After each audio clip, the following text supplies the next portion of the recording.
Bien, muy buenos días. Tengan todos y todas lo mejor para ustedes. Este sábado 23 de noviembre vamos a abordar un tema por demás trascendental, necesario para comprender todo lo que es las situaciones que enfrentan las mujeres de manera diferencial en un mundo con un sistema que promueve la desigualdad y la subordinación. El sistema patriarcal y la misoginia serán los temas que abordaremos. Tenemos desde ahí los objetivos para esta jornada, que serán conocer conceptualmente lo que es el patriarcado, conocer sus fundamentos, sus estructuras elementales que lo hacen sostenible, sus características y algunos tipos del patriarcado. Realmente esperamos que ustedes puedan identificar esos principales puntos de control sobre la vida de las mujeres y que son necesarios identificar, dimensionar para también actuar en cualquier ámbito de la vida, pero particularmente en un tema que suele hacerse pocos análisis desde la perspectiva de género, como lo es la gestión del riesgo. Bien, ¿qué es el patriarcado? Las acepciones del diccionario resumen que, digamos, dan un par de acepciones que podemos leer. Dice: persona que por su edad y sabiduría ejerce autoridad en una familia o una colectividad. Organización social primitiva en la que la autoridad es ejercida por un varón o femenino. Dignidad del patriarca. Periodo de tiempo en que predomina este sistema. Bueno, como vemos, las acepciones del diccionario claramente muestran que el patriarcado como sistema, ¿verdad?, se instala en una clara posición de los hombres sobre el dominio de las mujeres. Etimológicamente, es decir, si nos vamos a la raíz, ¿verdad?, de lo que significan las palabras y de cómo fueron construidas, patriarca viene del latín y del griego, patriarca, que significa patriarca, que significa de la descendencia, de la familia, derivado del pater, del padre, y que en griego significa mandar, lo que traduciríamos entonces como padre que manda en o a la familia. Se ha planteado, además, queremos iniciar con algunos malos entendidos. Que el patriarcado es todo el sistema de dominación de los hombres sobre las mujeres, pero que anterior a esto también existe el matriarcado, que según algunas hipótesis antropológicas, este ha sido originario y que habría sido reemplazado por el patriarcado. Por tanto, aparecería como el sistema jerárquico que reemplazó al estado primitivo natural. Sin embargo, es necesario acotar que esta supuesta, teoría de que existió un matriarcado no es la semejante a lo que entendemos por patriarcado. Es decir, si el patriarcado se entiende como aquel dominio de los hombres sobre las mujeres, no podríamos decir que de la misma tonada las mujeres fueron las que gobernaron en ese matriarcado, sino, como también nos lo explica Alicia Puleo, al hilo del surgimiento de los cambios sociales ligados a la democracia, a las reivindicaciones de la igualdad y la industrialización, empieza a reflexionar y se empieza a concebir que el patriarcado tiene una concepción distinta. Dejó de ser considerado como el pacífico y sabio gobierno de los ancianos para convertirse en un sistema de dominación y explotación que habría surgido al antiguo matriarcado en las primitivas sociedades igualitarias que no conocían la propiedad privada. Es decir, si alguien nos dice, miren, el patriarcado sustituyó al matriarcado, alguna vez las mujeres gobernaron, o que existen incluso islas, donde pueda haber algunas sociedades tribales donde puede existir este matriarcado, créanme, hay que poner evidencia de que no son sistemas que se manejen con los mismos valores. El patriarcado sustenta una dominación de los hombres sobre las mujeres, como lo veremos a lo largo de la jornada, pero en este matriarcado originario es más bien un estado natural donde mujeres y hombres tenían un reparto igualitario de tareas y de toma de decisiones, como lo han señalado antropólogos expertos bajo el rigor científico que ellos nos dicen. Dicho esto, desde la teoría feminista fueron precisamente las mujeres que desde el feminismo radical que se valen de este término, ¿verdad?, de estas excepciones del diccionario, como una pieza clave para denominar y entender esa opresión que vivían las mujeres. Y así, Alicia Puleo habla de la hegemonía masculina para el dominio y la explotación de las mujeres como definición del patriarcado, cuyo agente, dice, ocasional, fue de orden biológico. Es decir, ¿qué hace que los hombres dominen a las mujeres? ¿Cómo empieza esta subordinación tan antigua de casi 5.000 años? Bueno, aquello que es diferente a lo que soy yo, hombre, cuerpo, ¿verdad? Ella tiene un cuerpo diferente, amamanta, ¿verdad? Tiene la capacidad de engendrar, de parir. Bueno, eso que es diferente, entonces se vuelve dominable o subordinable. Así se va elevando esta posición de subordinación a partir de un agente causal, que fue lo físico, esa diferencia física, y se va elevando a categoría política y económica de la dominación. Entonces, ¿qué vamos a entender finalmente por patriarcado? Es la manifestación, la institucionalización del dominio masculino sobre las mujeres, la niñez, y la ampliación de este dominio masculino sobre las mujeres de la sociedad en general. ¿Por qué? Vamos a ver una serie de sistemas, de múltiples sistemas de los que el patriarcado se vale para ejercer ese dominio sobre las mujeres principalmente, pero también sobre otros actores sociales. ¿Cuáles son los fundamentos del patriarcado? ¿Cómo es que logra concebirse? Pues bueno, una estrategia es que el patriarcado se fundamenta y se autojustifica y justifica manteniéndose en el dominio de las mujeres basado en la diferencia biológica, como ya lo mencioné. Ya que muchos mitos incluso se han convertido en mandatos sin pasar por el corpus científico. Por ejemplo, cuando se dice que los hombres son más fuertes que las mujeres, científicamente eso no está comprobado. Una mujer puede ser más fuerte que un hombre dependiendo de la masa corporal que ésta tenga, del desarrollo corporal que haya dado su cuerpo, incluso del momento en que se esté viviendo, porque un momento, por ejemplo, donde las mujeres pueden ver amenazada la vida, digamos, son capaces de con la adrenalina misma, poder tener más fuerza que un hombre. Y un hombre puede ser igual de fuerte o igual de débil, es decir, no depende del sexo, depende de otras condiciones sociales. Biológicamente podríamos aceptar que los cuerpos son diferentes, pero eso no significa que son desiguales.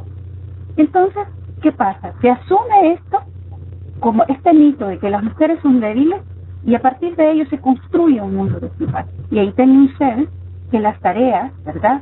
Todas las labores, digamos, de las personas se empiezan a dividir y aparece lo que es la división genérica del trabajo, donde usted ve sobre representados a los hombres en los campos de la construcción, por ejemplo, y sobre representadas a las mujeres en los campos de trabajo del cuidado, maestras, enfermeras, ¿verdad? Atendiendo kinder, atendiendo, digamos, labores de alimentos. Entonces, es algo que no ha pasado por el rigor científico y que sin embargo se ha vuelto un mandato social con indicadores impactantes en la vida de las personas y con impactos, por supuesto, en el desarrollo. Otro fundamento importante del patriarcado es que mantiene como propósito generar desigualdad, discriminación y la violencia para ejercer ese control y dominio sobre un grupo dominante. Es decir, ¿cómo es que el patriarcado ha podido sobrevivir a 5.000 años? Bueno, ha podido sobrevivir a partir de ejercer un control a través de la violencia. Nadie dice, bueno, las mujeres son más que la mitad de las hombres. Tienen más posibilidades de sobrevivir cuando nacemos prematuramente. Tenemos un umbral del dolor mucho más alto, es decir, que toleramos mucho más el dolor biológicamente que los hombres. Y además somos más longevos. Yo les pregunto, ¿en qué momento pudieron arrebatarnos el poder de subordinarnos con todas estas condiciones? Bueno, se hace uso, primero, genero condiciones de desigualdad, pongo a las mujeres en desventaja, hago uso de la violencia si es necesario para dominarla, y así mantengo ese orden, ese status quo del patriarcado. Vamos a dejar un link de un video que podrán ver y que podrán analizar para la comprensión de cómo surge el patriarcado.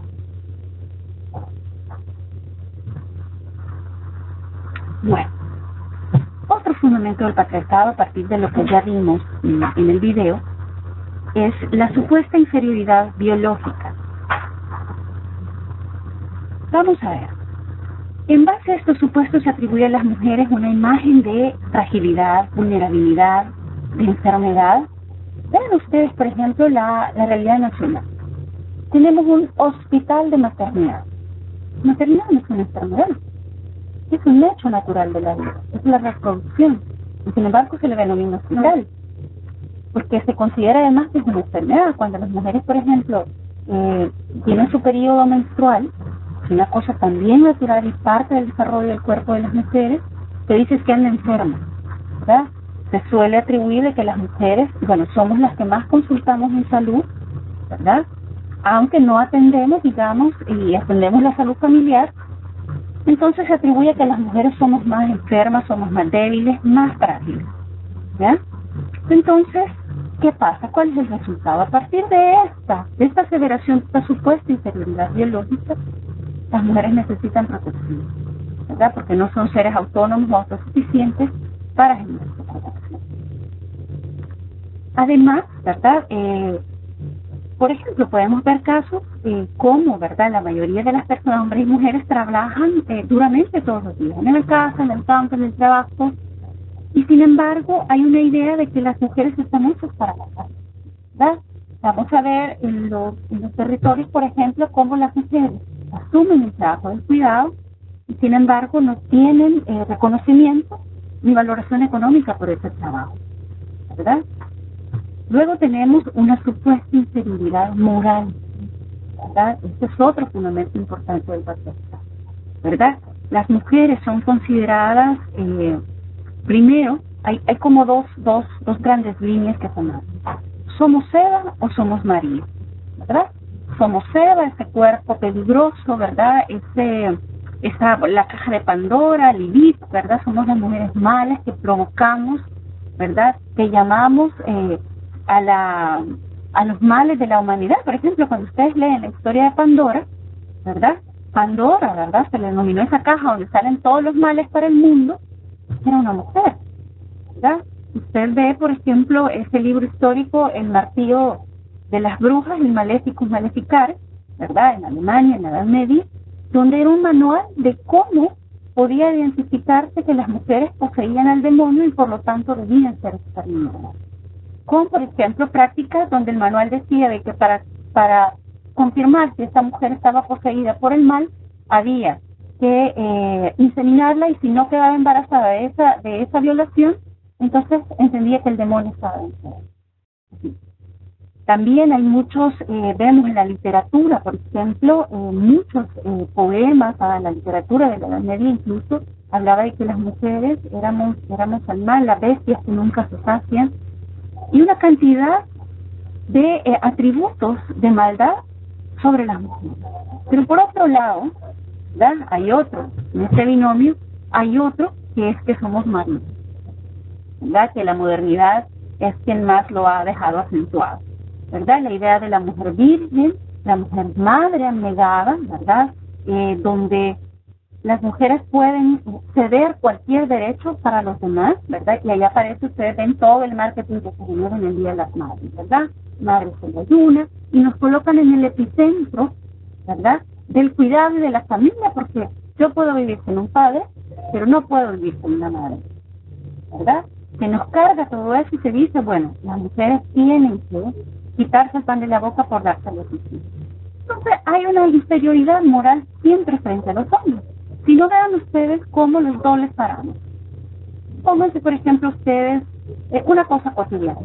Fíjense ustedes, un compañero de trabajo, salen a la hora del almuerzo, llegan después de esa hora, llega un poco tarde y el compañero dice, ¿qué te pasó? ¿Por qué viniste tarde? Es que bueno, me fui a encontrar un chero y me eché una cerveza con él, pero ya estoy aquí, tranquilo. Y en este solo episodio llega una compañera de trabajo y nos dice, me encontré a un amigo, me eché unas cervezas con él y pues les aseguro que la impresión que tendrán de uno y de otro será totalmente diferente ante el acto de su mismo. Sí, hay una valoración para, digamos, aprobada para uno, pero totalmente desaprobada para otro. Esta es la inferioridad moral del patriarcado en esta vida. Y finalmente, una tercera cosa es la inferioridad intelectual que se construye para las mujeres de sensación. Y aquí vamos a ver lo que Victoria Ferrer muy bien llama la profecía autocumplida, ¿verdad? Hay un ciclo, ¿verdad?, donde se empieza a ver a las mujeres como intelectualmente inferiores. Entonces, veamos este círculo vicioso. Dice, se considera que las mujeres son menos inteligentes que los hombres, dada su escasa talla moral de educarlas, porque esto puede pervertirlas. Es decir, no creen, expliquen a ustedes por qué en el país existen todavía colegios de niñas y colegios de niños. La educación debe ser igualitaria, según entiendo yo.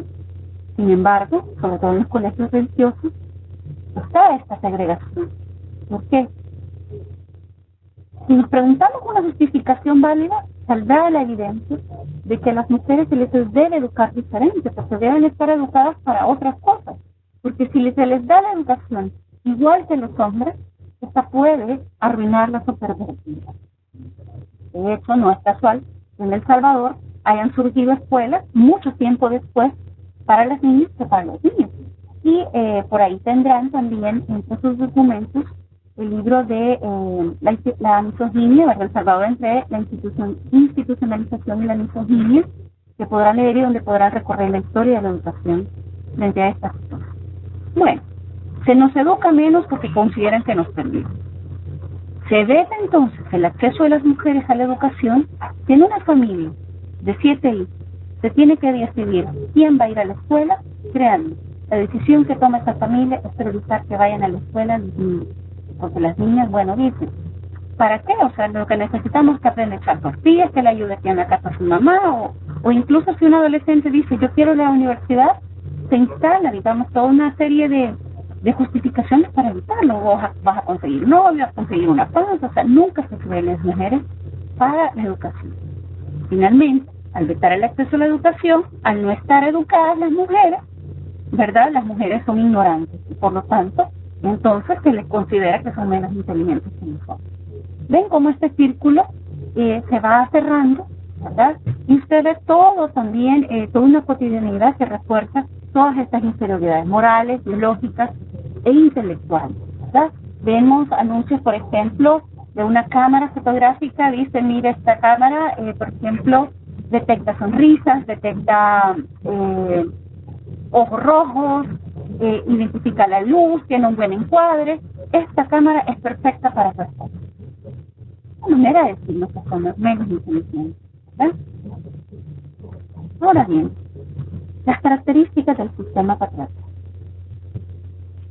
La principal característica que ustedes deberán identificar de este sistema es un poder subterráneo, no está visible, ¿verdad? Es un poder inscrito pero no escrito. ¿Qué es explicar esto? Al ser una institución que está inscrita pero no escrita, como lo está, por ejemplo, esos documentos de pactos sociales o de leyes o de normas o mandatos, como lo es, por ejemplo, los códigos de Hammurabi, el Decálogo, ¿verdad?, el Corán o las constituciones en la posmodernidad. Entonces, ¿dónde está escrito el patriarcado? ¿Dónde está inscrito? Si no podemos encontrar un documento que diga, este es el patriarcado, la regla es que los hombres deben dominar a las mujeres, que las deben violar, que las deben usar. No encontramos en ningún libro de eso. Lo que sí encontramos es que este patriarcado está instalado en la sociedad, en todas en el mundo, en la memoria de un colectivo universal, a través de un consenso, ¿verdad?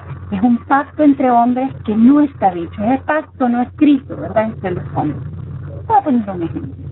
Una mujer enfrenta violencia de parte de su pareja, llega a una delegación y esta le dice a un compañero policía, mire, vengo a poner una denuncia porque mi marido llegó bolo y me llegó gritando cosas y casi me pega.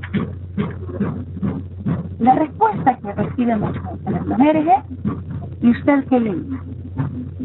Esa respuesta lo que está diciendo es, si el compañero lo hizo porque tenía una justificación. Es una manera de legitimar la actuancia de los hombres, el derecho de corrección que tienen sobre las mujeres. Eso es un pacto entre hombres. Cuando antes que yo descalificara a mi compañero, a mi padre, ¿verdad? Ese otro hombre, yo voy primero a revisar esa actuancia de las mujeres. Esos pasos no escritos en televisión están ahí, son evidentes cuando usted ve en los parlamentos y en los espacios de toma de decisiones. Mujeres no estamos ahí. Y las que estamos no lo estamos porque los hombres pensaban que debíamos estar, no por una lucha constante, en este caso el reconocimiento del movimiento feminista para avanzar. Así, ¿qué pasa? ¿Cuál es el resultado de que este sistema no está escrito por ningún lado? Queda fuera de la evidencia existencial, o sea, que incluso se cuestiona, ustedes ven, analícenlo. La literatura de los filósofos, de los escritores, de los científicos, muy pocos usan la palabra patriarcado. Está fuera de la evidencia. Al estar fuera de la evidencia, pero estar apropiado, instalado en la cotidianidad, pasa desapercibido. Pero sí instalado y se usa. Por ejemplo, mi abuela me decía a mí cuando estaba pequeña, más o menos adolescente: hija, cuídese que usted es solo una bebé. Yo sabía lo que me estaba queriendo decir. Entendí lo que me quería decir. Y me lo decía sin decírmelo claramente. Miren cómo es ese juego. O sea, me lo dice sin decirlo, pero lo entiendo. Y como estaba diciendo, es que yo tenía que cuidar mi virginidad como ese mandato patriarcal, ¿verdad? Que las mujeres son de uso, ¿verdad? Sobre ese valor en el cuerpo de las mujeres. Me lo decía en entredicho, pero yo entendía lo que me estaba queriendo decir. Yo captaba el mensaje. Entonces, algo así funciona. ¿Y cómo es que se hace? Hay también un juego donde quienes detentan el poder, no somos las mujeres, diseñen normas e instituciones, revisen en la Constitución de la República, en el poder constituyente. Busquen en Internet quiénes fueron las personas que escribieron la Constitución actual de la República. Mira, no son esas normas que están ahí descritas, que no reconocen a las mujeres en esa Constitución, no fueron escritas para las mujeres. Y entonces, esta Constitución, para colmo, es la principal norma de convivencia de todo el país. Se convierte en el espacio incómodo de nuestra carta de navegación en todas las decisiones que se toman. Luego, quienes detentan el poder, que normalmente no somos las mujeres, escriben esas constituciones, que es el patrón, no decimos más elevado, del control social. Y finalmente, quienes detentan el poder en unos sistemas políticos, que no diseñamos las mujeres tampoco, excluyen a las mujeres e inscriben los sistemas de elección para sí mismos. El sistema electoral salvadoreño claramente es contrario a las mujeres, en el sentido de que no pueden valerse, por ejemplo, antes de la reforma, de las últimas reformas que han habido, el sistema electoral, por ejemplo, no reconoce una paridad o cuotas de participación. Fueron más bien una situación que algún partido político estableció, pero tampoco cumplió. Otras prácticas eran que, por ejemplo, se ponía a las mujeres como en puestos perdedores, donde ya sabían que iban a perder, entonces decían, bueno, las mujeres realmente no tienen posibilidad de ganar.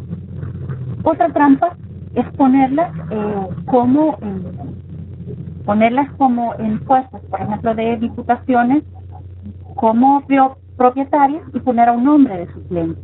Sin embargo, quien ejercía el poder era ese suplente.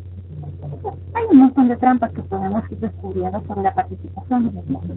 Al no estar en la participación política y en la toma de decisiones, no podemos revertir esa situación. Se instala de tal manera que es difícil esa toma. Vean, por ejemplo, nuestra historia constitucional. Aquí tenemos 13 constituciones de El Salvador desde que somos una república. Vean cómo estas normas, que son el máximo pacto social de leyes, no reconocen a las mujeres.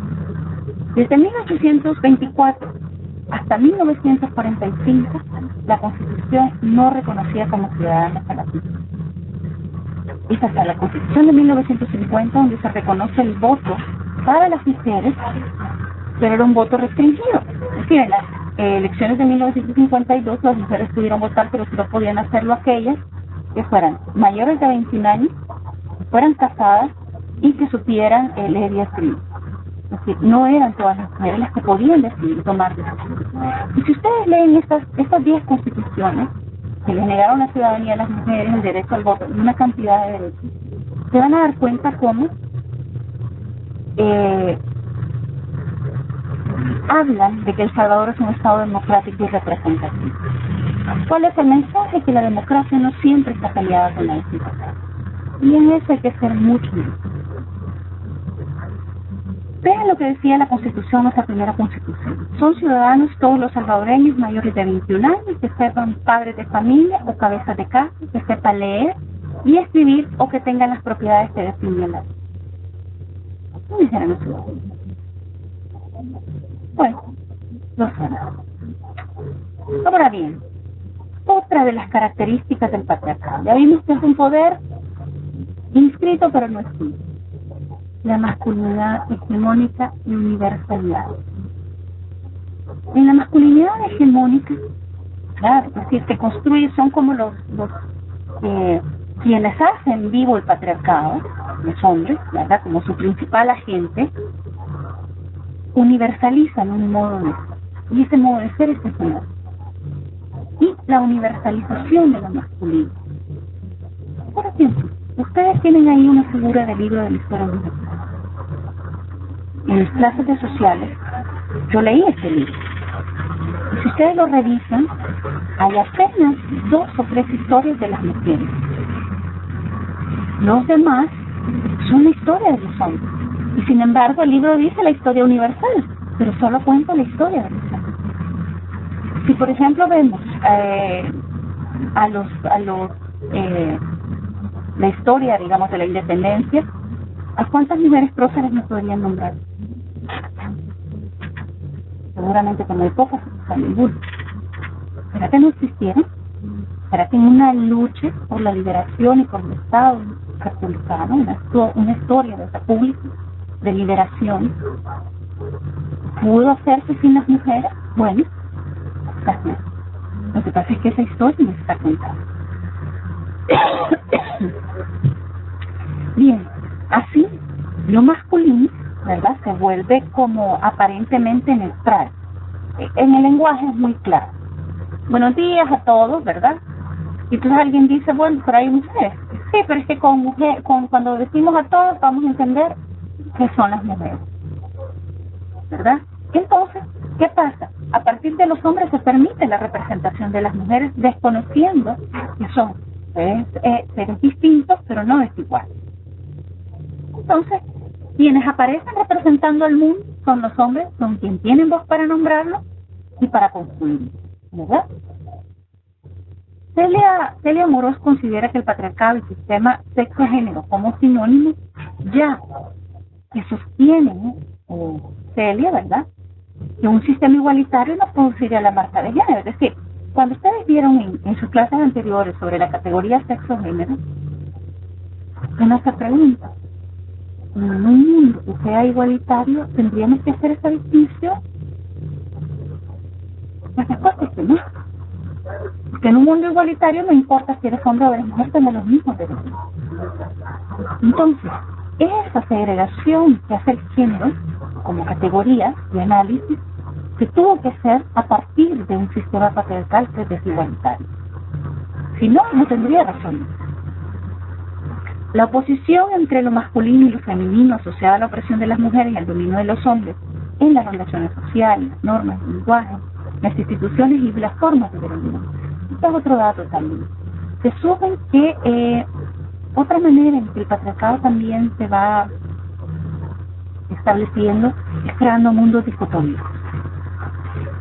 Las mujeres tienen un modo de vida, unos cánones, unas reglas y unos lugares, y los hombres tienen otras, ¿verdad? Como ya pudieron ver seguramente en su clase de género, pues las mujeres son de lo privado, los hombres son de lo público, ¿verdad?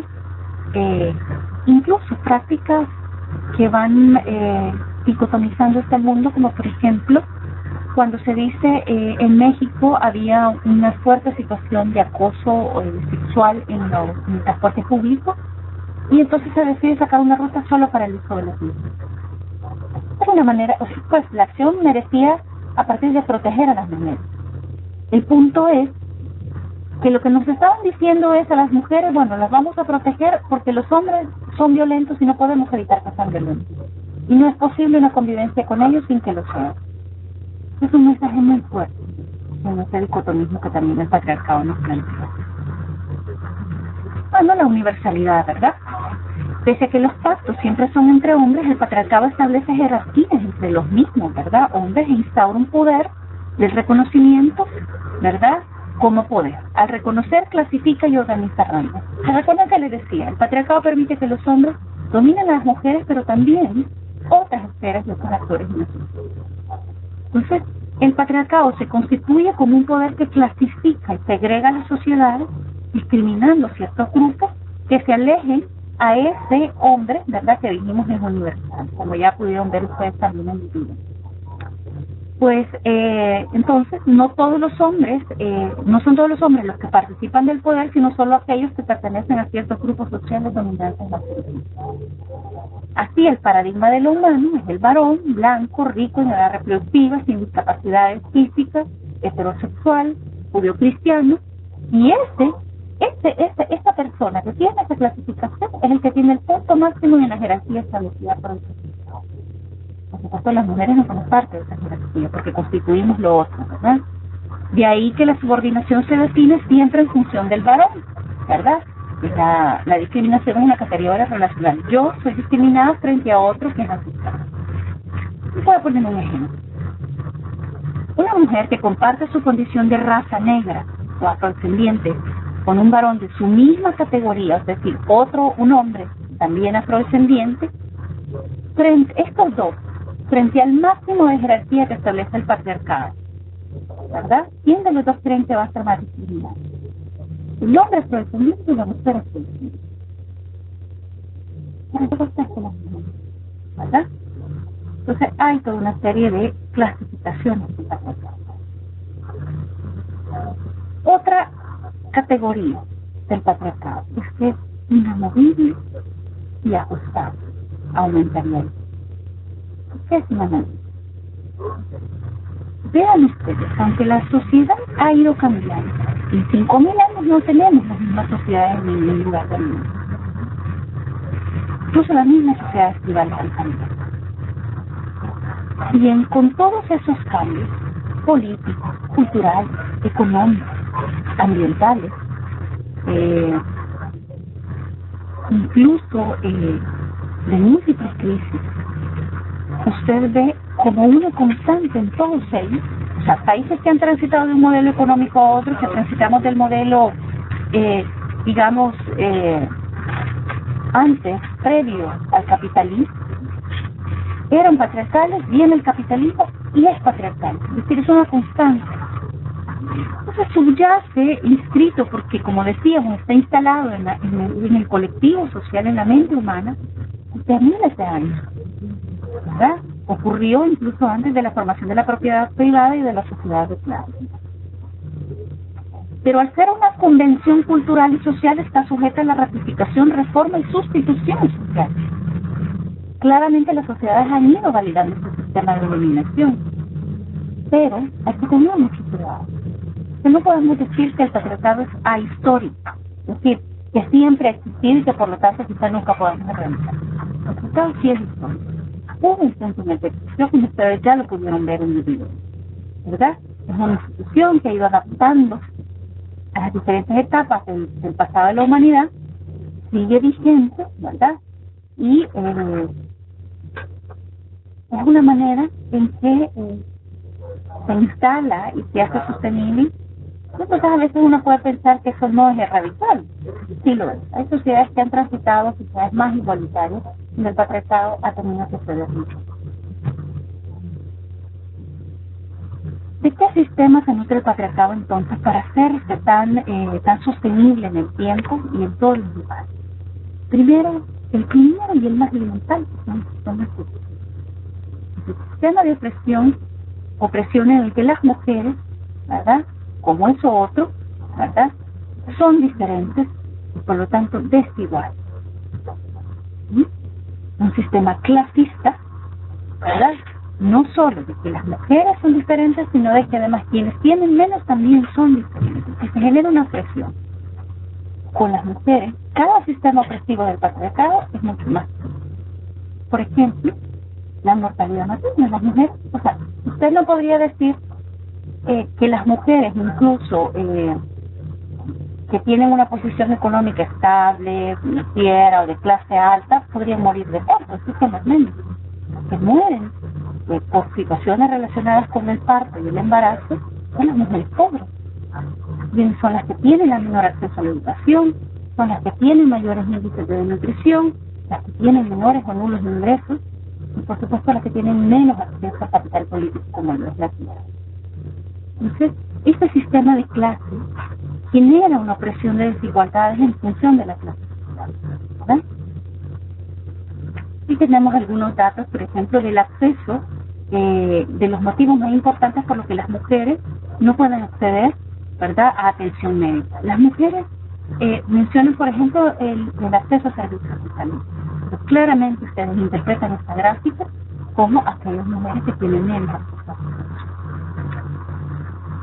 Por otro lado, ¿verdad?, en ese sistema clasista del que el sistema patriarcal se vale, a partir de alimentarse del sistema y de los modelos económicos, también hace que las poblaciones tengan menos acceso a ingresos y por lo tanto menos poder, ¿verdad? Este dato de la CEPAL refleja que en la región latinoamericana, ¿verdad?, la población mayor de 15 años no estudia y no tiene ingresos. Y quienes más sufren esto, claramente como la gráfica lo indica, son las mujeres. Otro sistema del que se vale el patriarcado para hacer la opresión. Sistema racista, ¿verdad? Por ejemplo, el sistema genera desigualdades en función de esas diferencias sociales. Un claro ejemplo en El Salvador es que el censo del 2007 arrojó en El Salvador habitan 7.000 salvadoreños y salvadoreñas que se identifican como población afrodescendiente. 4.000 de estos son mexicanos. Yo les aseguro que nunca ha habido una acción encaminada a atender las particularidades de esta raza. Es más, creemos bajo un mito de que El Salvador no tiene población afrodescendiente y sí la tenemos. El censo lo está reflejando. Pero es parte de esas, son invisibles al sistema. Entonces, eso puede, digamos, conllevar a problemas donde la presión hacia las mujeres siempre va a ser más fuerte. Un sistema heterosexual es otro sistema del que se vale el patriarcado para hacer. El sistema de opresión que genera desigualdades sociales, por ejemplo, en función de las diferentes orientaciones o identidades y géneros. Les voy a poner un ejemplo de esto. El concepto de matrimonio que da nuestra legislación. Dice, el matrimonio es la unión legal de un hombre y una mujer con el fin de establecer una plena y permanente comunidad de vida. Cualquier persona que quiera hacer una familia, aparte que tenemos una visión muy nucleísta de la familia. Es decir, la familia solo es papá, mamá, el hijo y el perro.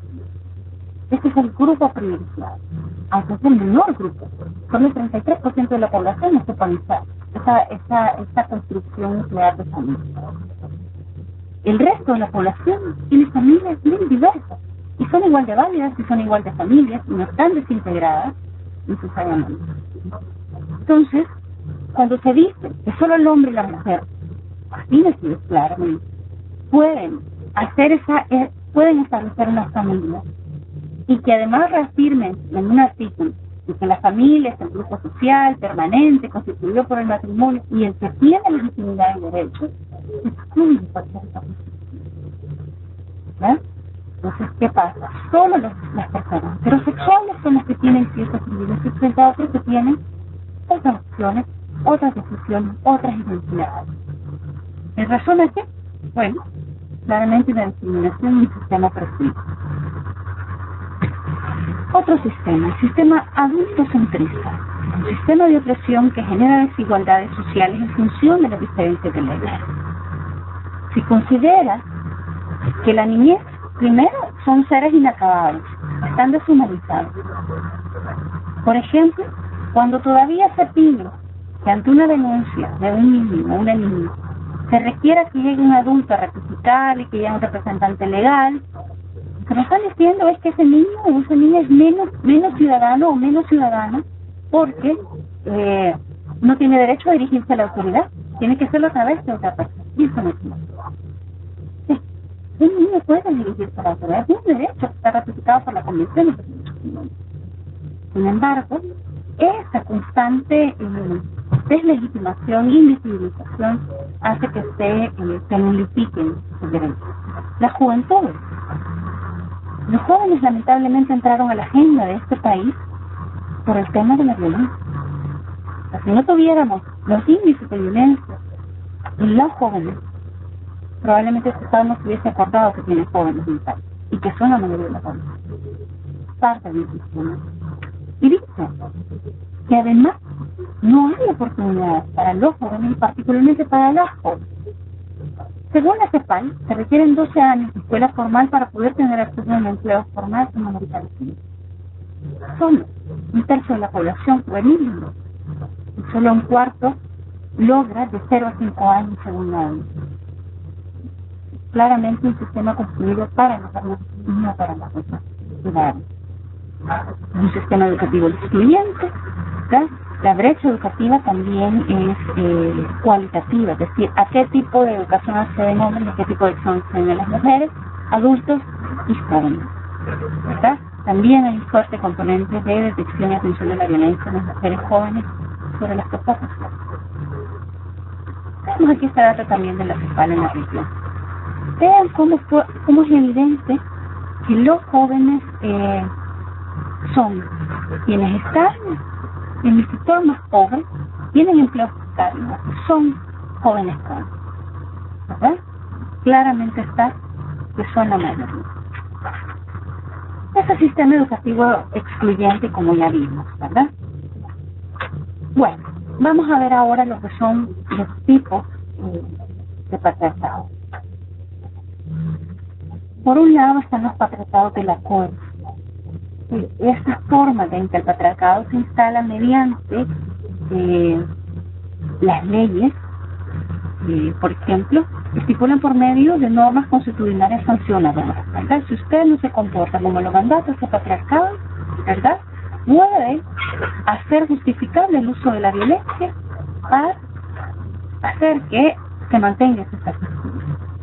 Tiene una relación con el fenómeno cultural conocido como machismo, ¿verdad? Es una palabra muy frecuente, está más usada, ¿verdad? Pero tiene que ver con ese basamento del poder de los hombres.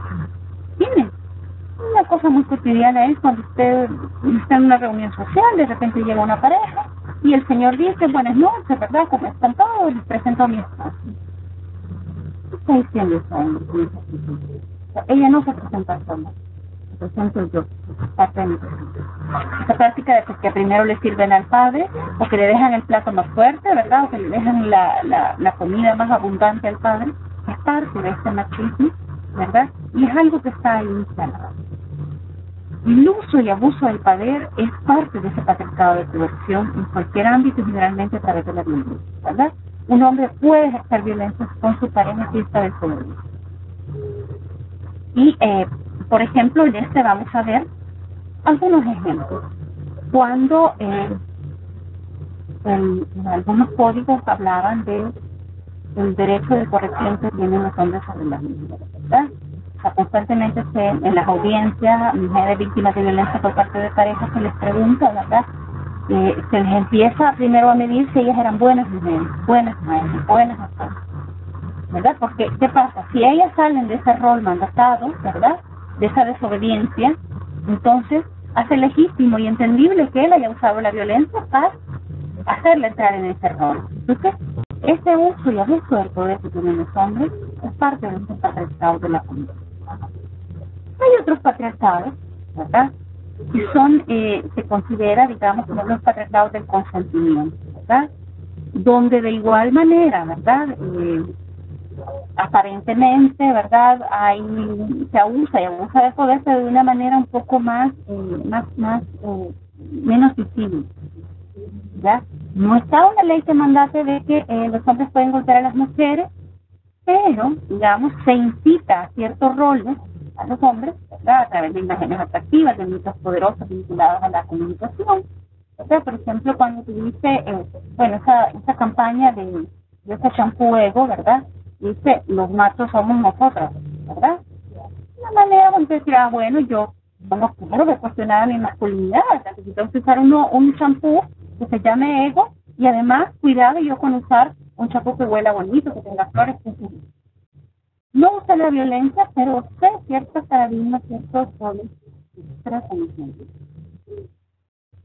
El patriarcado, además, como decíamos, es de múltiples estratificaciones.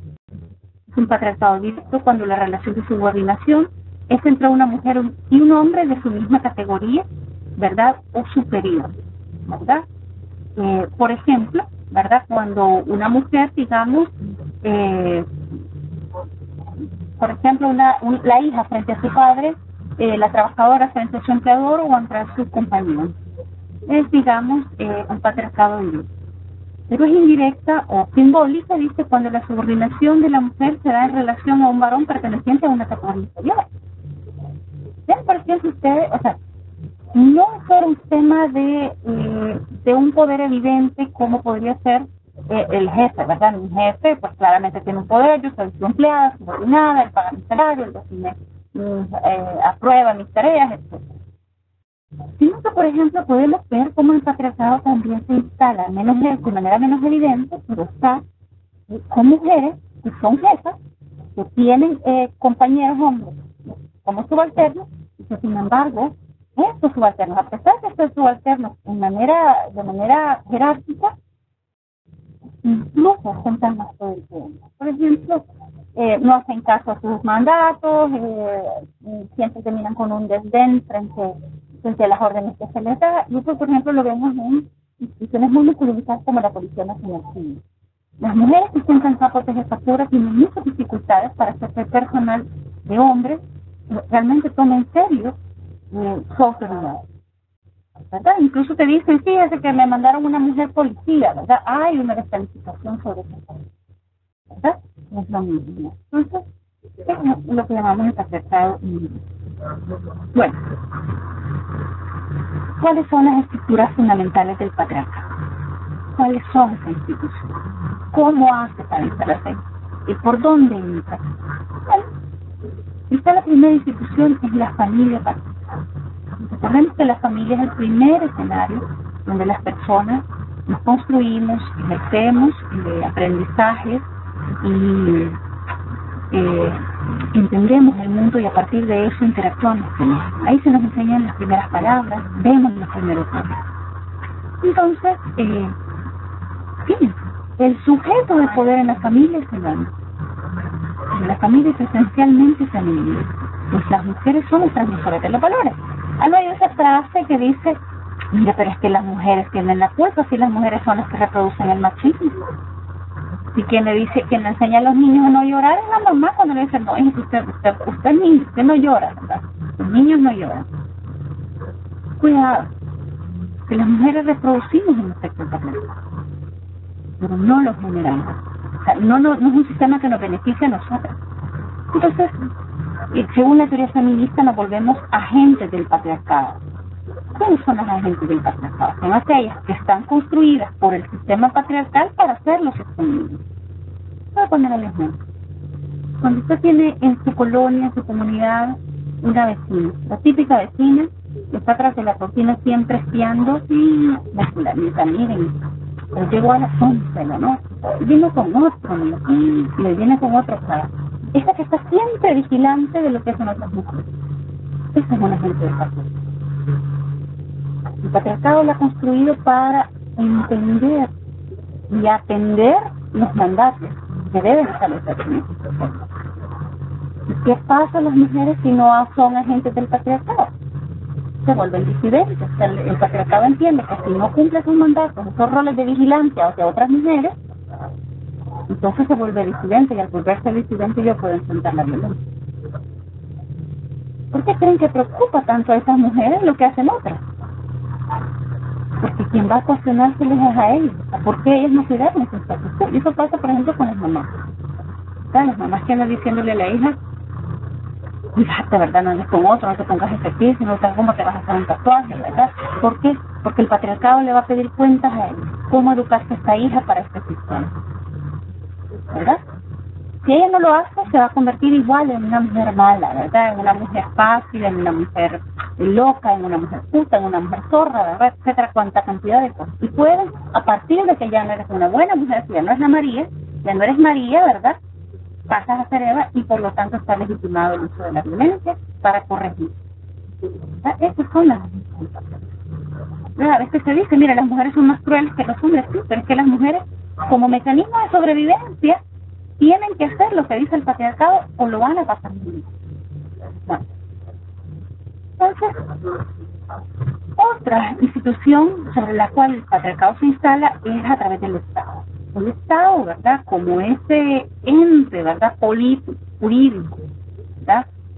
Que ejerce el dominio y el control de las sociedades, ¿verdad? Establece unas reglas de la familia, los clanes, vamos a ver un poco cómo es, ¿verdad? Se establecen las reglas de la familia. La familia, ya dijimos, son esencialmente el poder lo ostentan los hombres, aunque toda la dinamización y el mantenimiento de esta sociedad lo hacen las mujeres. Así, las costumbres sexuales garantizan la propiedad reproductiva. Las mujeres están para la reproducción y el acceso y control sexual de los hombres como grupo. Es decir, ¿a cuántas mujeres les preguntaron si son madres, si querían ser madres? Seguramente que no. Algo que pasa que damos por sentado que tiene que suceder en la vida de las mujeres. Los hombres, sin embargo, pueden decidir cuándo ser padre, de quién ser padre y hasta cómo ser padre. No en vano, cada año la Procuraduría General de la República procesa alrededor de 83.000 demandas de padres que no quieren pagar cuota alimenticia. Es decir, han decidido no ser padres de ese hijo. Y ha tenido que ser la ley la que fuerza. Por eso se está establecido el uso socialmente. Hay una legitimación sobre eso. Ningún hombre va a ser padre. Una mujer que menosprecia el producto de la concepción y pide un aborto, inmediatamente es enviada a la cárcel. El otro hombre puede dejar sin comer a un hijo y ese hijo podría morirse de hambre y el Estado no le va a hacer nada. Es decir, no es tan relevante la seguridad del hijo, sino quién. El Estado toma estos hechos que se van estableciendo en la sociedad y los convierte como ley. Y ahí tienen ustedes el Código Penal que dice que aquella que menospreciara el producto de la concepción y matara a su hijo, ¿verdad?, será procesada por aborto o por homicidio agravado. Dice por allá por otro lado, aquel que incumpliera con el deber de asistencia económica, es decir, no darle comer a un hijo, usted no le da a comer a un niño en 5 días, créanme que se va a morir. Claro, los niños no se mueren porque las mujeres les dan de comer, pero si fuera por el padre, estos niños se hubieran muerto. Han puesto en peligro su vida, su salud, su proceso, su civilización, pero eso no es castigado. Y este delito lo que dice, mire, tiene una pena menor a 3 años. Lo que significa que los podemos poner a hacer trabajos de utilidad pública. La sentencia más grande que se ha emitido en El Salvador, la más fuerte, ha sido una sentencia sobre un hombre que deliberadamente dejó de pagar cuotas alimenticias a sus hijos e hijas y lo mandaron a dar clases de fútbol a las comunidades. Una purga 40 años de cárcel por menospreciar la vida y el otro por menospreciar una vida a dar clases de fútbol a las comunidades. Se va instalando. Esa ley se hace legítima, ¿verdad? Es decir, hay un dominio social que quien no cumpla la ley está en ceros aprietos, y entonces ahí tenemos una instalación del patriarcado a través de otra estructura elemental de la violencia es la religión, los fundamentalismos y las ideas. La espiritualidad la vamos a dejar fuera porque la espiritualidad es un derecho humano de creer en algo. Son los fundamentalismos, la religión y las iglesias a los que funcionamos como bases fundamentales del patriarcado. Por ejemplo, basan su principal dogma en el determinismo biológico. Ustedes leen la Biblia en múltiples pasajes donde dice, ¿verdad?, que la mujer, el Levítico, que es horrible, dice, ¿verdad?, que las mujeres son sucias, son seres intelectualmente inferiores. No puede, si una mujer quiere saber, tiene que preguntarle a su marido porque ella no puede aprender, ¿verdad? ¿Cuál es la causa de que las mujeres no hay mujeres sacerdotas, ¿verdad?, o sacerdotisas? Mujeres, por ejemplo, en puestos de poder en las jerarquías eclesiales. El liberalismo biológico es ser mujer, no hay otra justificación. Y eso viene de la Biblia. Pero además usan otras cosas como mandatan a través desde la interiorización de la culpa, el pecado y el castigo. Hay dos sentimientos eternos que acompañan la vida de las mujeres: el miedo y la culpa. Nunca hago nada por miedo y cuando lo hago lo vivo con culpa, ¿verdad? Si no, pregúntense ustedes por qué. Vean, hagan escenarios que cuando vayan el domingo a la misa, vean quiénes están haciendo cola para confesar.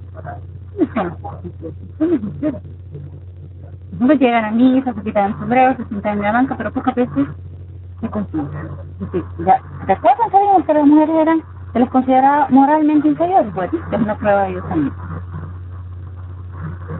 Las reglas aparentemente desde el propio yo, es decir, las religiones y los fundamentalismos lo que hacen es hacer interiorizar un sentimiento de culpa y entender que aparentemente ha sido tu decisión el aceptar ciertos dogmas, ciertos mandatos, y que si los incumples, pues tú misma te sientes con la necesidad de ejercer un castigo. Bueno,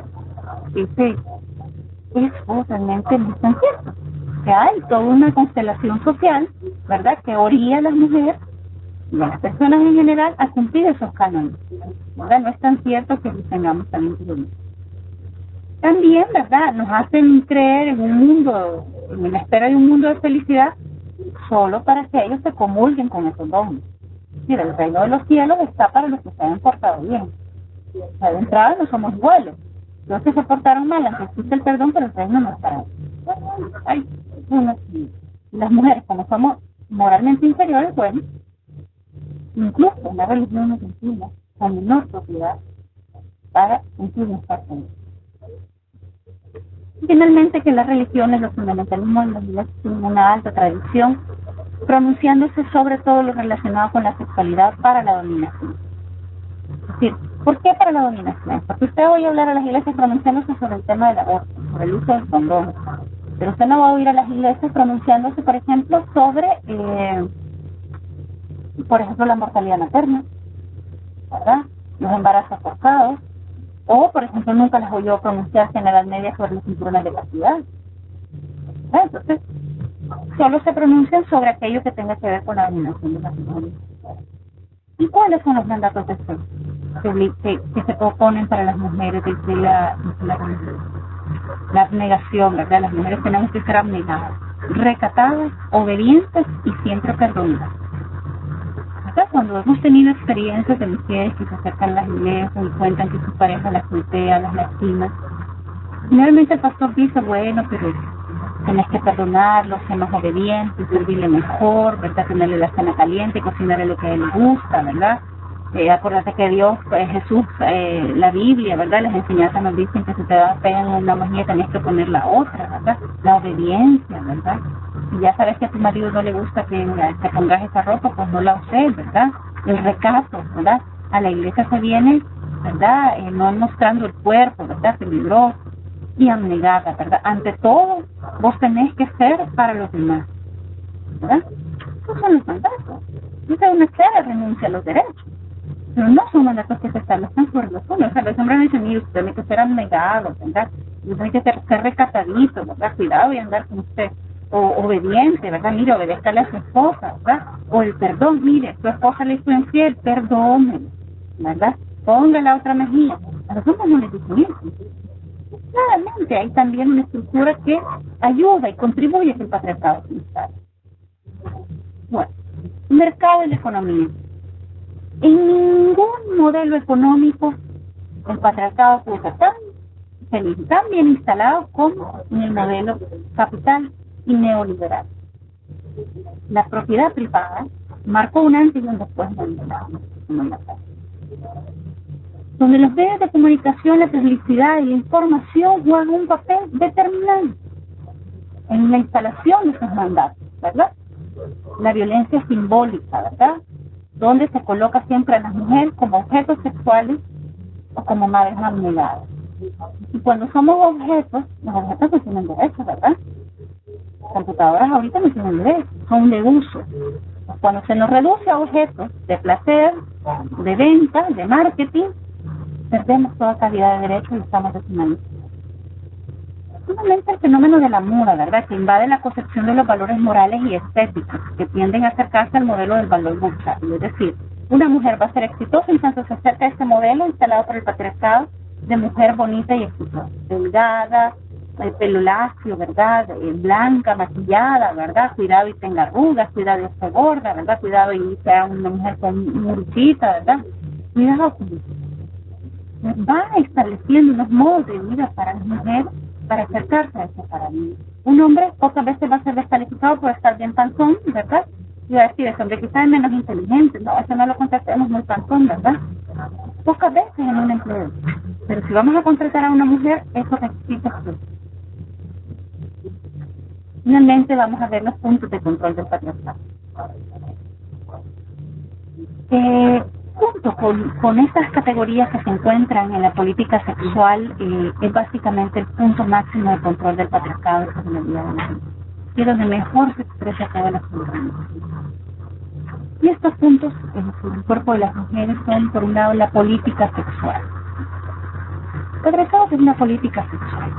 En primer lugar, la sexualidad es sin vida en tanto obtención del placer para las mujeres. Es decir, las mujeres tenemos sexo para la reproducción, no para el placer.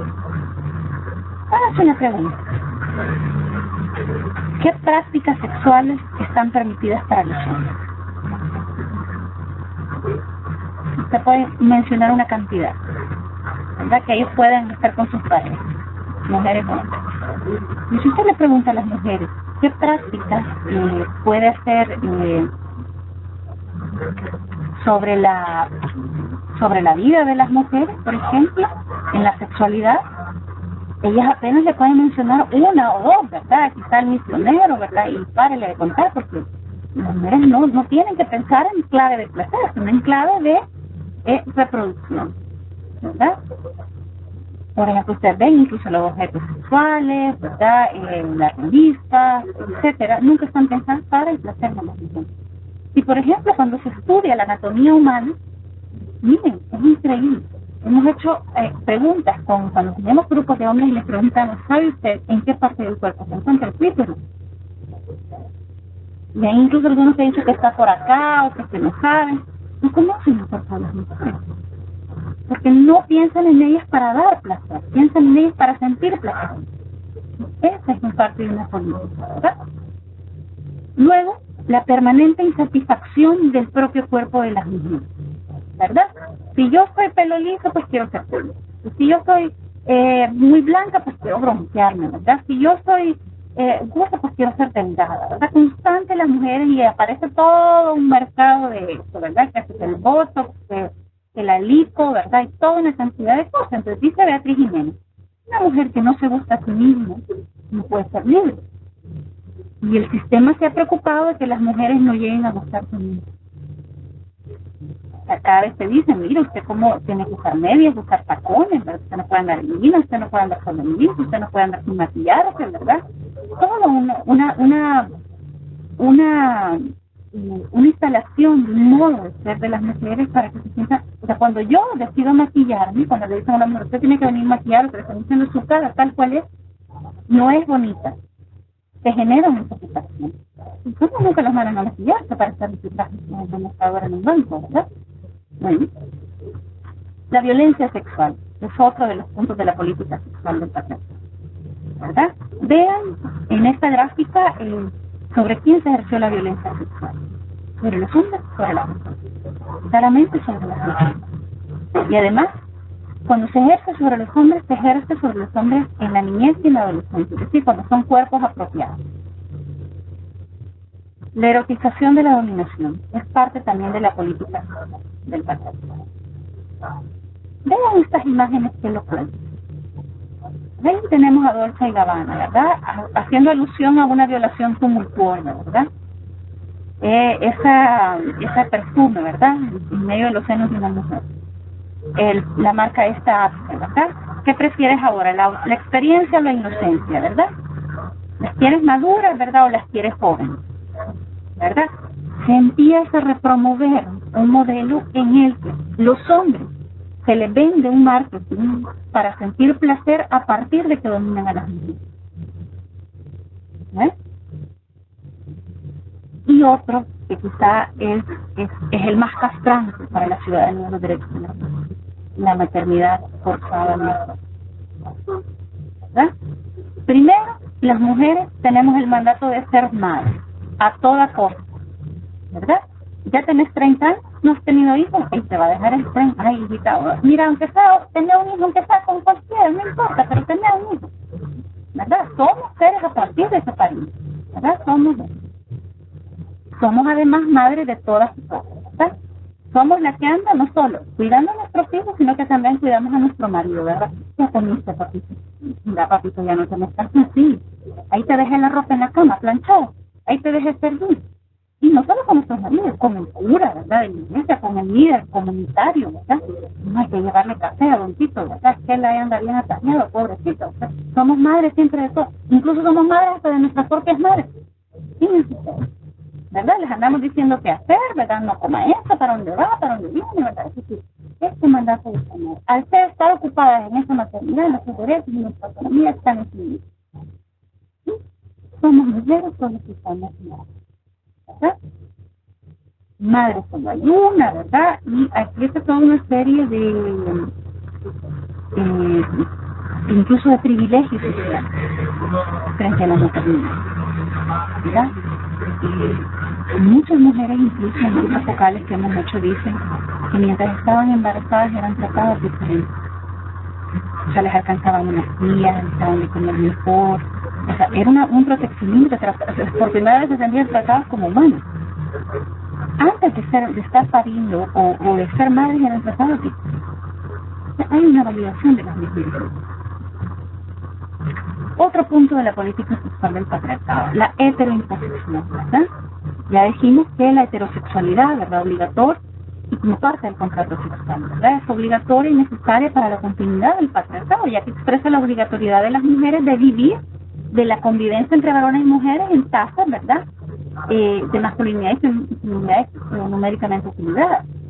O sea, hay un mandato donde las mujeres no pueden hacer enamorarse, tener pactos o hacer parejas, familias con otras mujeres, sino que tiene que ser con los hombres, porque los hombres son los que pueden garantizar el dominio, ¿no?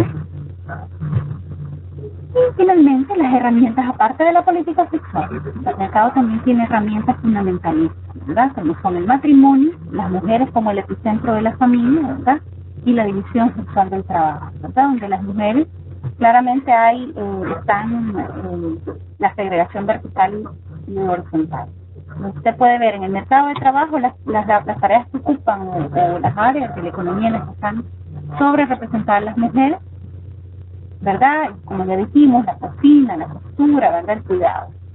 Y en una misma empresa usted puede ver qué áreas ocupan las mujeres, la recepción, ¿verdad? Son las conserjes, las secretarias, ¿verdad? Pero los directivos en una empresa suelen ser los hombres. Hay claramente una segregación. Finalmente, el trabajo productivo y reproductivo. Las mujeres hacemos trabajo reproductivo, es decir, que reproduce y mantiene la fuerza de trabajo, mantiene la vida, pero esta no es reconocida ni es remunerada, ¿verdad? Otra es que hay una fragmentación que el cuerpo hace sobre las mujeres, y es la fragmentación del cuerpo, mente y sentimiento. Es decir, hay un entendido donde se piensa que las mujeres no somos sujetas plenas, completas, sino a partir de tener como tres cosas agregadas, ¿verdad? Si tenemos un buen cuerpo, si somos inteligentes, ¿verdad? Y además somos sensibilizados. Por ejemplo, vemos una mujer que no se acerca al estereotipo de belleza impuesto por el patriarcado y mira, esa muchacha es bien gordita, pero mira, qué amable es. No, pero mira, si está ahí porque es bien inteligente. O sea, como decimos, le vamos a permitir que no sea tan bonita siempre y cuando nos cumpla los objetivos. Las personas son personas. no pueden fragmentarse si soy inteligente, si soy bonita, si soy muy amable, ¿verdad? Usted tiene hombres que son muy feos, muy inteligentes, muy amables, muy groseros, pero nadie los descalifica por eso, ¿verdad? Hay una reducción constante de la autoestima de las mujeres, ¿verdad? Somos tontas, somos brutas, somos las eternas niñas. Hay una limitación de las expectativas del hombre, ¿verdad? Siempre se dice que las niñas, siempre se cree poco en las niñas, ¿verdad? No, esta bicha ya vas a salir preñada, no, esta bicha ya vas a ver, ni la universidad va a terminar, ni el bachillerato va a llegar. La limitación de los intereses, ¿verdad? Es decir, se piensa que los únicos intereses que piensan las mujeres son la maternidad y el cuidado, ¿verdad? O la belleza. Nosotros no tenemos por qué andar pensando en economía, ¿verdad? O en otras cosas. Hay un persistente sentimiento de seguridad ligada a la adolescencia, ¿verdad? Las mujeres valemos a partir de un año, estamos validadas. Por ejemplo, vean el uso del nombre de las mujeres. ¿Quiénes son las únicas que se cambian en la calle cuando se casan? Las mujeres. ¿Qué será? ¿Qué parte? ¿No creen parte de esa dominación? Silvia, Juárez, de tal, ¿verdad? Usted no ve que a un hombre le digan don José Martínez de tal. No, o sea, él es él. Su identidad, su humanidad no va a trastocarse porque él se une a otra persona. Y finalmente la soledad y la desolación. Son dos cosas. A las mujeres se nos mete un miedo sobre la soledad. No podemos estar solas, ¿verdad? Pero lo confunden en realidad con la desolación. Es decir, no podemos estar solas, ¿verdad? Porque eso es como un castigo, pero además nos condenan a la desolación. Es decir, sí, si están solas, ¿verdad? Ustedes tienen que asumir la carga del cuidado sola, ustedes tienen que salir con la carga económica, con la educación de los hijos, con la manutención del hogar, y nadie te va a ayudar. Enfrenta violencia y ese sistema no te va a tomar, ¿verdad? Y finalmente, el rompimiento entre las mujeres, ¿verdad? Basado en una enemistad histórica en la competencia por los varones y ocupar los espacios que son destinados socialmente a partir de su condición de mujer, ¿verdad? Esto es muy frecuente, ¿verdad? Y siempre nos dicen las mujeres, mire, las mujeres son las peores enemigas de las mujeres. Y esto es porque es parte de lo que el patriarcado hace. O sea, ¿cómo logro yo, como patriarcado, que las mujeres no hagan pactos entre ellas y derroten estos sistemas? Bueno, creo una falsa enemistad histórica, ¿verdad? Yo hombre, voy a preferir a la joven, entonces crea una enemistad entre las adultas y las jóvenes. ¿Verdad? Se basa en las nuevas desconocidas, por ejemplo. Hay un vínculo fuerte, pero siempre hay una ruptura que se construye socialmente también y nos lleva a hacer pocos pasos diferentes, ¿verdad? De longevidad, ¿verdad? Los patriarcados, pues por supuesto que no se limita a la opresión de las mujeres, sino a otros sujetos sometidos al mismo poder, como el caso de la niñez, las juventudes o aquellos grupos o clases sociales distintas, ¿verdad? Incluyendo, en términos generales, el patriarcado puede definirse como un sistema de relaciones de sexo, políticas basadas en diferentes instituciones públicas y privadas, nada, ¿verdad? Y bueno, concluimos hasta ahí con el patriarcado. Hacemos una pausa.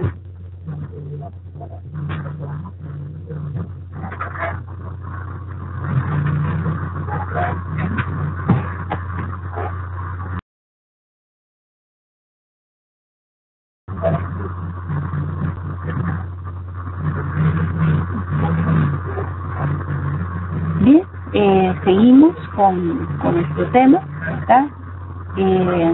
Misoginia, la ideología patriarcal. La misoginia la podemos entender desde ahí, ¿verdad? Como parte de la ideología patriarcal.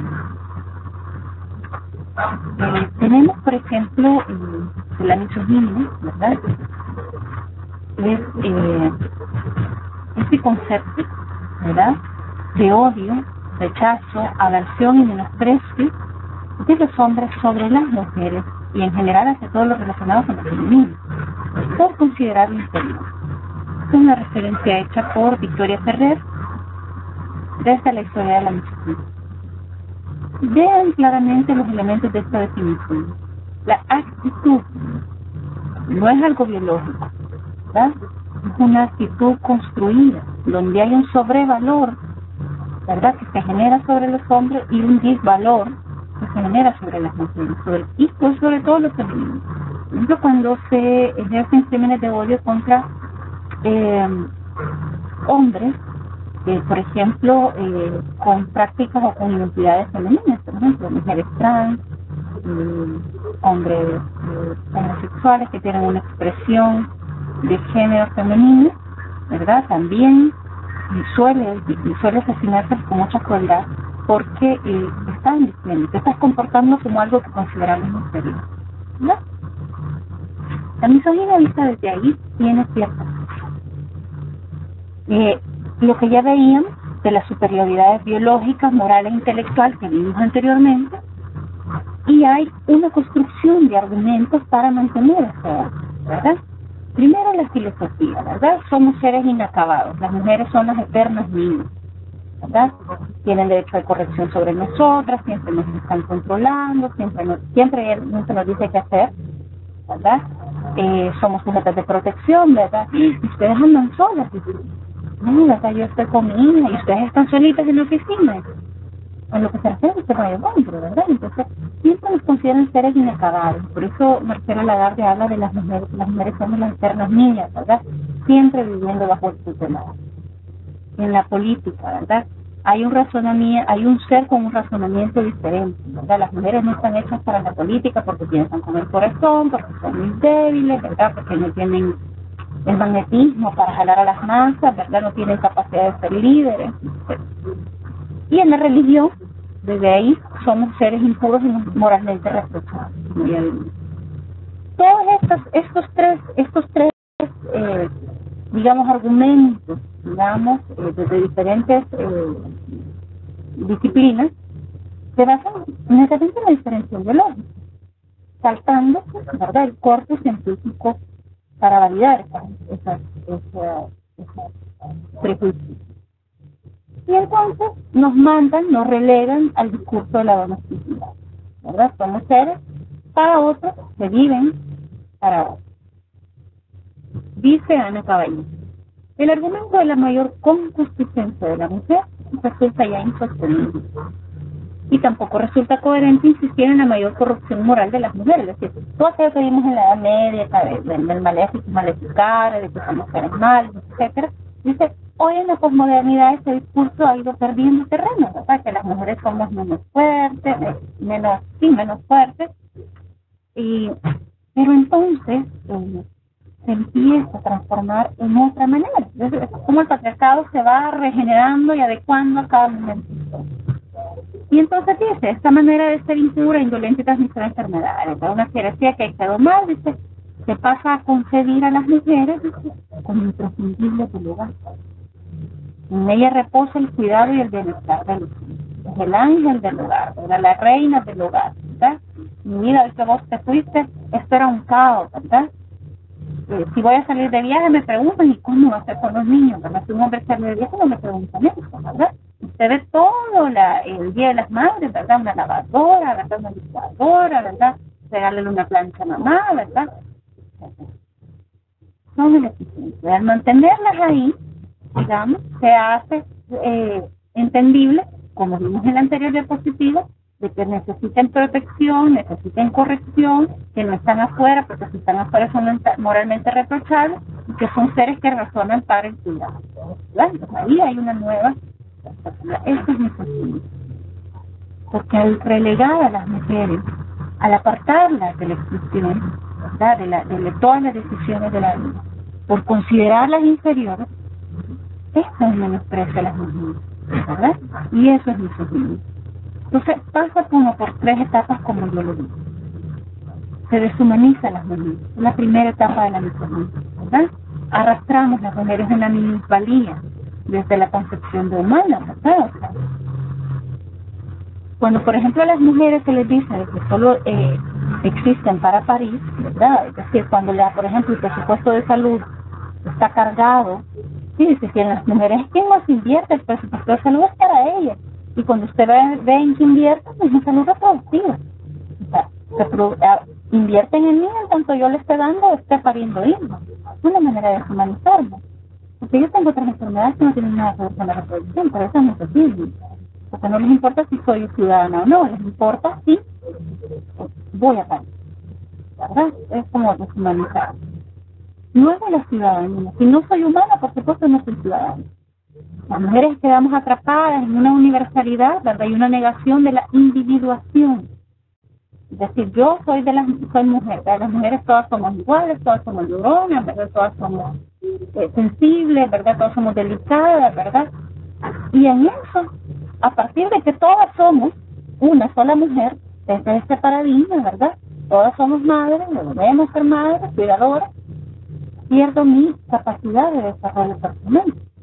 Es decir, yo ya no quiero ser astronauta, ya no quiero ser disidente de otra, yo quiero ser diferente, ¿verdad? Eso es peligroso también porque no resta ciudadanía.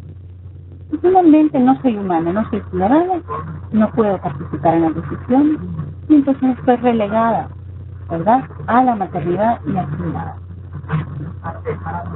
Bueno, frente a todo esto, ¿cuáles son las propuestas para el cambio, verdad? Es necesario nombrarlo, reconocerlo, ¿verdad? La acepción del patriarcado y de la misoginia, ¿verdad? Entonces tenemos que empezar a darle existencia, es decir, a nombrarlo, a decir esto que está ocurriendo, estas desigualdades que identificamos en la gestión del riesgo son producto de un patriarcado que está instalado. Nombrémoslo. Eso que cuando le dijimos en un partido de fútbol a un compañero, mira, vos, pareces mujer, estás jugando bien mal. Eso es misoginia, ¿verdad? Y reconocer al feminismo como su antítesis. ¿Por qué? Las feministas no queremos, no odiamos a los hombres, no queremos que parezcan violados, no, o sea, no es que detestemos a los hombres, no son nuestros enemigos, son nuestros aliados, los queremos como nuestros aliados. Pero el feminismo plantea una propuesta de mundo igualitario. Entonces es completamente lo opuesto al patriarcado, ¿verdad? Y además su constante cuestionamiento y la mirada de ese mundo igualitario, ¿verdad? Necesitamos hacer ese mundo igualitario, ¿verdad? Para reconocerlo.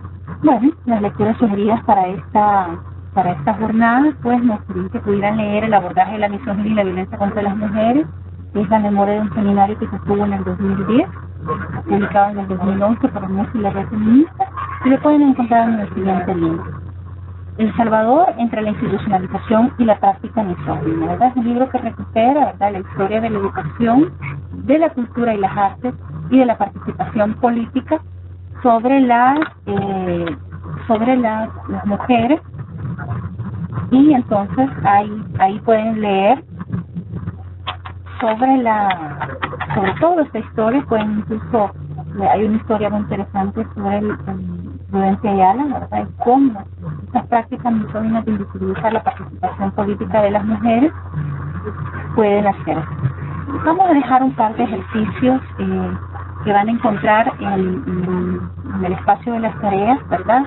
Me gustaría que pudieran hacer ese ejercicio. En uno de ellos les pido de que puedan elegir uno de los ítems, de un cuento, una leyenda o una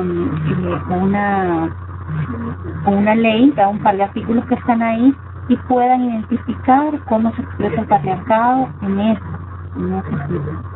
Y otra que es sobre una tarea que está escrita donde hacemos ciertas preguntas que esperamos que ustedes contesten. Les agradezco su tiempo y su tolerancia, y pues cualquier consulta saben que estaré por ahí apoyándolos en sus trabajos. Que tengan buen día. Buenas tardes.